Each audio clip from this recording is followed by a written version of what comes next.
What is up, guys, and welcome back to another episode of eCreeks Outdoors. Today, guys, I have some updated information on what you have to do to fly to Brazil. My flight is leaving in 6 days, and I'm very excited, but there's a number of things that you have to go through before going to Brazil. So I'm going to break all that down for you guys today so that you can go to Brazil. Or maybe you're just interested in knowing what it's like to travel to Brazil, so I'm going to let you know. Disclaimer, guys, like I said, my flight has not left yet. It does not leave for another 6 days. So any of this stuff could change, or I could learn more stuff as I go on and I actually go through the flight. So don't take this in stone.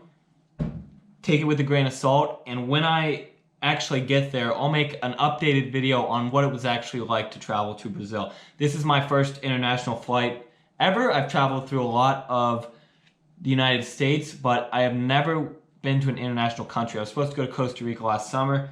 Didn't end up going because of the whole pandemic situation. So now I finally get to go international, going to Brazil for just under 4 months.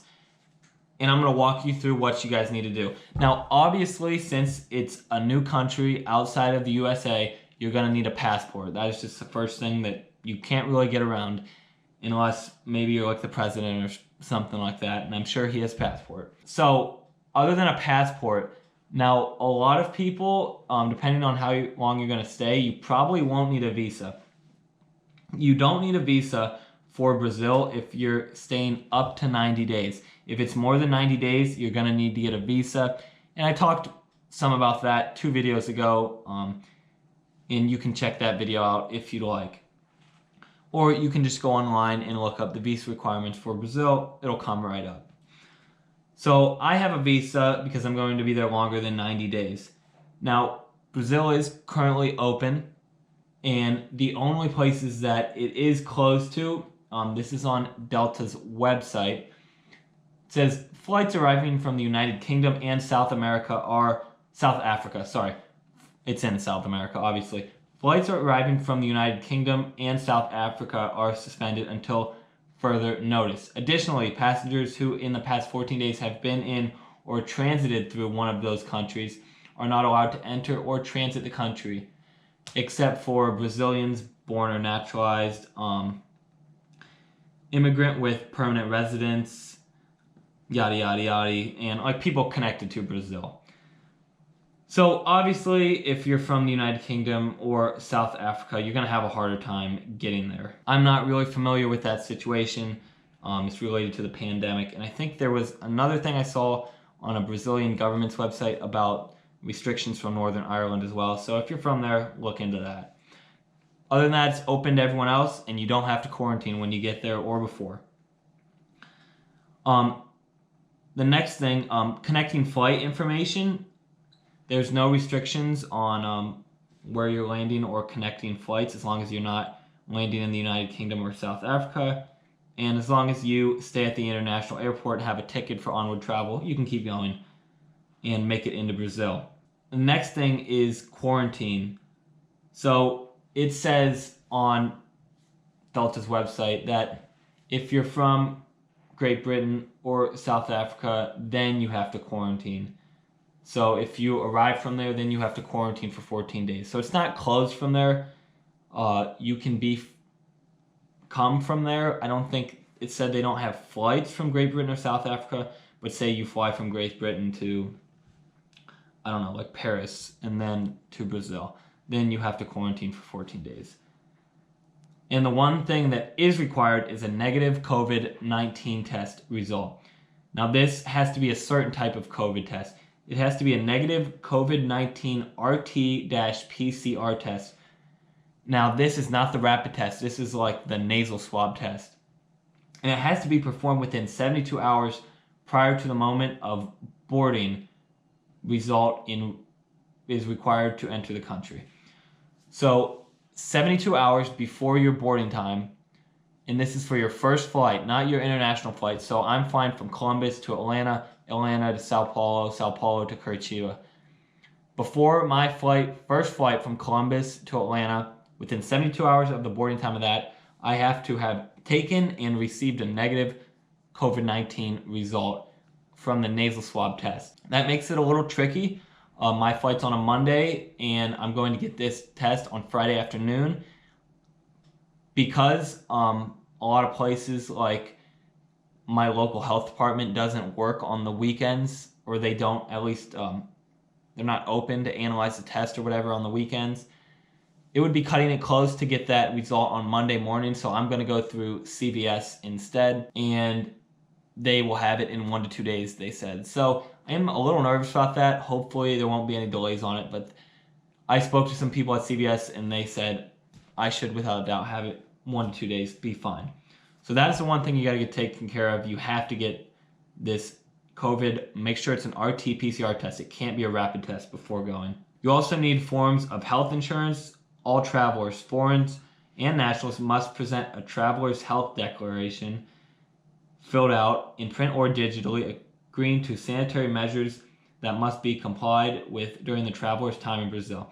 So I would bring your health insurance card with you, and then also this thing called a traveler's health declaration, which you can find if you just look it up, Brazil Traveler's Health Declaration. It'll come up, or it's on Delta's website. If you go to their plan your next trip and see what the restrictions are for entering certain countries, click on Brazil, it'll come up. You basically just click this thing. You have to fill it out within 3 days of when your flight is leaving, and you're just agreeing to their terms with the pandemic and kind of saying that you agree to take sanitary measures and that you're healthy and everything. Face coverings, I'm sure they're still required on Delta flights. That's why I'm flying through. Pretty much every airline requires them, I'm sure. So obviously we know that. And social distancing, I'm sure they're doing that on every flight. So that is what is required through Delta, and obviously you need a passport, and if you're staying over 90 days, a visa. Now I'm going to walk you through real quick kind of how my flight is going to go. Okay guys, so my total time in travel is going to be 17 hours and 43 minutes roughly. It was a lot. It was 14 or 15 hours, but one of my flights got moved back, so I have a longer layover now. So how it's going to go for me, guys, is I will be leaving Columbus and traveling to Atlanta, and that will be my first flight, and that's going to be a 1 hour and 34 minute flight. I will then have a 3 hour and 39 minute layover in Atlanta. That's a long one. And then I will take a 9 hour and 40 minute flight from Atlanta to Sao Paulo. That's going to be a real long flight, but it should be fine. On that flight, I get free dinner from Delta. You get drinks. It's free drinks, and if you're old enough to drink, you can even get alcohol, free alcohol. It's all provided by Delta. Pretty sweet. And you get a dinner, drinks, and snacks anytime you want. So you're all set up there. Plus, you get a screen in front of your seat, and they have this thing called Delta Studio where it has podcasts, TV shows, movies, all that good jazz on there, and you get power sources, Wi-Fi, pretty much everything you want on that one. And if you're flying first class, you get way more, but I'm just doing economy.